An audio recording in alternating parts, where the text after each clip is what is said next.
ये है टाटा नेक्सॉन। इस गाड़ी में बहुत ज़्यादा आवाज़ आ रही थी चलने पे।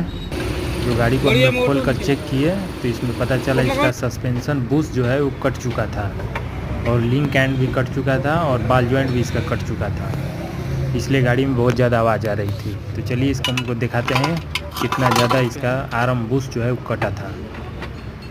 ये देखिए काफ़ी ज़्यादा मात्रा में ये बुश कट चुका था, इसलिए बहुत ज़्यादा आवाज़ आ रही थी। और इसका जो बॉल जॉइंट वो भी कट चुका था, इसलिए गाड़ी बहुत ज़्यादा आवाज़ आ रही थी। ये कितना बुश कटा हुआ है।